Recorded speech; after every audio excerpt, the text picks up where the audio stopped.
Muy buenos días. No sé si te acuerdas que en México hace mucho tiempo había una revista que se llamaba Eres o algo por el estilo.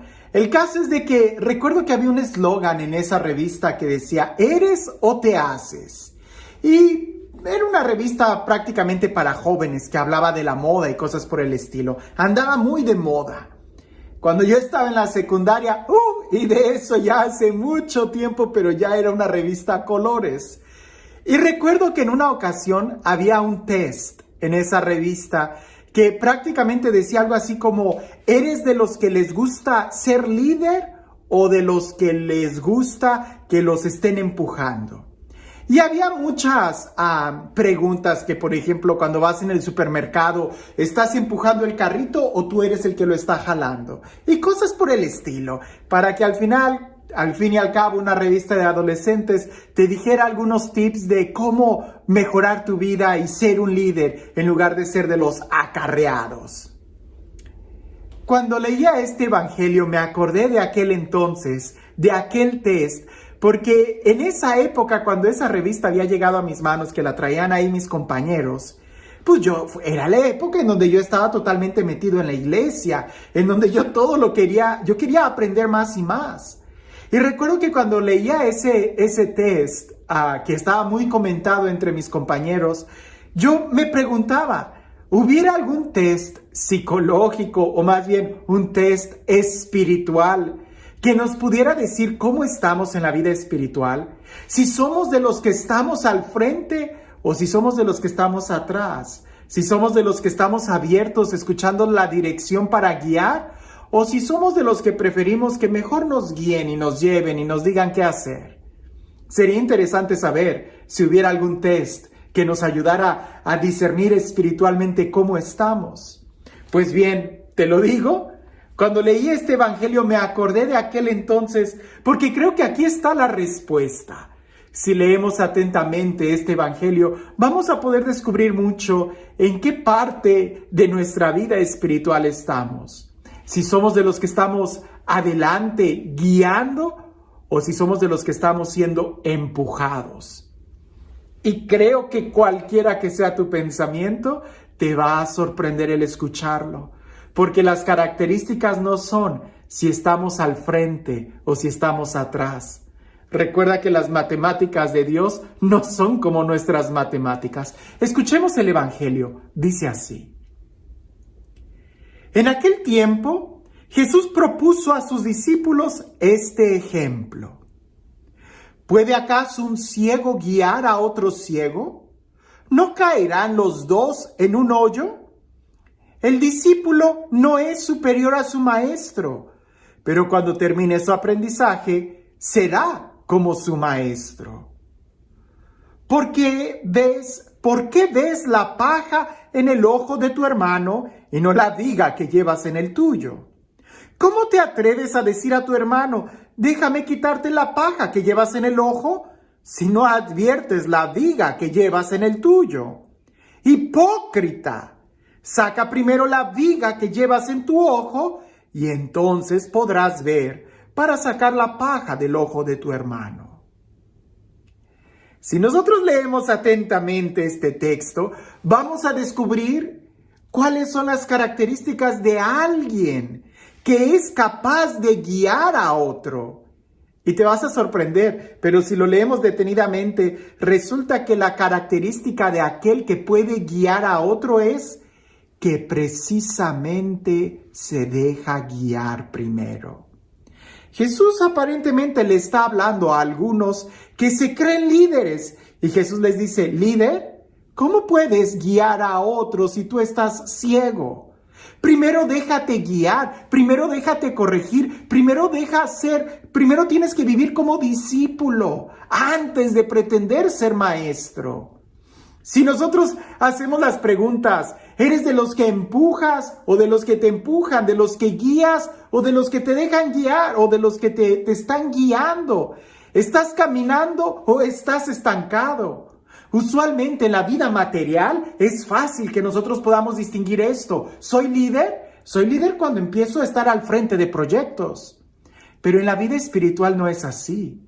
El que es verdaderamente líder es el que primero aprende, el que primero es discípulo, el que primero deja que le quiten la paja de su ojo. Y con esa actitud es cuando entonces podremos ayudar a otros, no por estar al frente de un proyecto, sino porque estamos dando testimonio. Entonces, aquí los test no aplican. No hay preguntas que nos puedan ayudar a poder distinguir si somos líderes o no, si estamos guiando a otros o no. Más bien la única pregunta que se nos puede hacer es, ¿eres capaz de ver? Y de ver no los defectos del otro, no la situación del otro, sino tus propios defectos. Y para eso, primero nosotros tenemos que aprender a dejarnos guiar. Eso nunca va a dejar de suceder en nuestra vida. Recuérdalo, que aunque seas apóstol, radicalmente hablando, por ejemplo, los obispos, ellos todavía siguen siendo discípulos de Jesús. Aunque tú estés al frente de un ministerio, tienes que reconocer y tener la actitud de seguir aprendiendo, de seguir dejándote guiar por el Espíritu Santo, ¿sí? Y también por la autoridad competente. En el momento que tú creas que ya te las sabes todas, y como dicen por ahí, que mis pistolas son las únicas que disparan aquí, pues entonces ya perdiste. Porque entonces la viga está tan grande en tu ojo que no eres capaz de ver. Sí, puedes ver los errores de los demás, pero precisamente ahí es donde radica quizás tu ceguera, que por estar viendo allá, no te das cuenta de lo que tú tienes. Aquí en Estados Unidos hay un refrán que dice que el pasto de la casa del vecino siempre está más verde que el tuyo. ¿Por qué? Porque parece que así es. Somos capaces de ver lo demás, pero no somos capaces de mirar lo nuestro. Por andar viendo el plato de tu vecino, se te va a caer a ti la sopa. Más bien, descubre cuáles son los errores, las fallas que tú tienes. Déjate guiar por el Espíritu Santo y así, dejándote guiar por Él, va a ser cuando seas capaz de guiar a otros. Ahora, si por ahí hay alguien que dice, no, yo prefiero ser siempre discípulo, nunca apóstol, yo prefiero ser siempre dócil y que me guíen y nunca guiar, pues entonces también estás un poco ciego, porque la guía del Espíritu Santo te va a llevar a que tomes responsabilidades. Recuerda que una de las preguntas que Dios hace a la humanidad es, ¿dónde está tu hermano? Pero la mejor forma de ayudar al hermano es quítate tu viga. Quita primero la viga que tienes en tu ojo. No trates de ayudar al hermano si primero no te ayudas a ti mismo. Como dicen por ahí, cuando tú te subes a un avión, la azafata o quien está dando las instrucciones dice muy claro que en el momento en que la cabina cambie de presión atmosférica, van a caer unas máscaras. Primero te la tienes que poner tú, esas máscaras son de oxígeno. Primero te la tienes que poner tú. Y después de que la tuya la tengas bien ajustada, entonces vas a poder ayudar a tu hijo. Nunca trates de ayudar a tu hijo antes que a ti, porque puede ser cuestión de segundos que un golpe se te va el oxígeno, le pusiste la máscara a tu hijo, pero tú te noqueas y te desmayas. Y entonces, ¿qué es lo que va a hacer el hijo? El hijo va a tratar de ayudarte y el hijo va a quitarse aquello que le estorba para ayudarte y entonces los dos se van a desmayar. Por eso, una vez que tú ya estés asegurado, vas a poder ayudar al otro, vas a poder hacerte cargo de tu hijo. En cambio, si tú te desmayas, ¿quién va a ayudar a tu hijo? Si tú no ves con claridad, ¿cómo vas a guiar al otro? Y la mejor forma de ver con claridad es déjate guiar por el Espíritu Santo, déjate corregir. Eso siempre va a ser parte de nuestra vida. ¿En qué momento vas a dejar de cometer errores? ¿Quieres saber qué es lo que va a suceder para que dejes de cometer errores? Te tienes que morir. Porque mientras estés vivo, vas a seguir cometiendo errores y vas a seguir necesitando de dirección, vas a seguir necesitando ser discípulo. Aunque seas apóstol, no dejas de ser discípulo, de estar a los pies, de aprender del Maestro, de recibir la guía del Maestro, y así, con tu propio testimonio, será cuando podremos ayudar a los demás.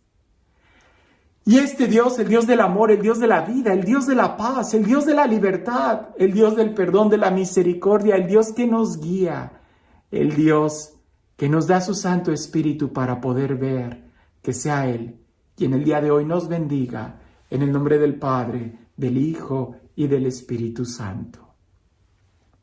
Cuentan por ahí que en un monasterio, donde hay muchos monjes viviendo juntos, en una época pasada, se respiraba mucha paz en ese monasterio. Se sentía la presencia de Dios muy fuerte ahí entre los hermanos y ese monasterio gozaba de mucha fama. Hasta que llegó el día en donde parecía que era todo lo contrario. Empezaba a ser un ambiente muy hostil, se peleaban unos a otros, veían los defectos, todo mundo cometía errores, ya nadie vivía una vida angelical. Hasta que el abad, el superior, decidió ir a visitar otro monasterio y hablar con otro abad. Y fue tan humilde y le dijo: Padre abad, necesito su ayuda. ¿Qué hago con mis monjes? Porque ya no se respira un ambiente de paz.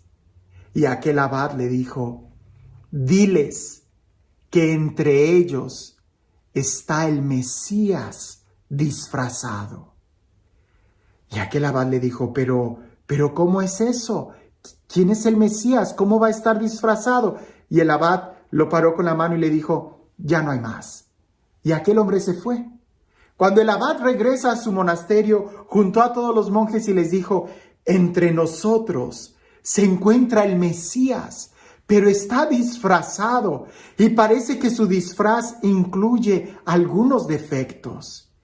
Y todos empezaron a mirarse unos a otros y empezaron a decir: a lo mejor es el portero, por eso casi nunca abre a tiempo, o el cocinero, que siendo tan humilde para no probar que sabe mucho de cocina, le pone más sal o no le pone sal a la comida, o a lo mejor es el sacristán. Y todos empezaron a dudar de quién era el Mesías.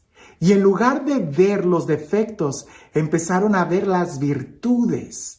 Y cada uno trató de mejorar tanto y preocuparse por él mismo para que el Mesías no se fuera a quedar con una mala impresión de ellos mismos. Y cada uno se fijó más en sus propios defectos para mejorar que en la de los demás. Porque a uno de ellos era el Mesías que había venido y estaba disfrazado. Al cabo de unas semanas, de unos meses, el monasterio volvió a experimentar y a sentir lo que es la fraternidad y la presencia de Dios. Más que mirar los defectos de los otros, solamente piensa: el hermano es templo del Espíritu Santo. Y si el Espíritu Santo decidió posarse en el hermano, aún con esos defectos, es decisión de él. Pero yo no voy a dejar que el Espíritu Santo llegue a mi vida si yo no cuido mi vida, si yo no la limpio. Mi preocupación primera es quitarme la viga de mi ojo y con mi puro testimonio empezaré a ser luz para mis hermanos. ¿Cómo puede guiar un ciego a otro ciego? Aquí la pregunta no es si estamos guiando o no, es que ¿cómo pretendes servir estando ciego? Que tengas un excelente día.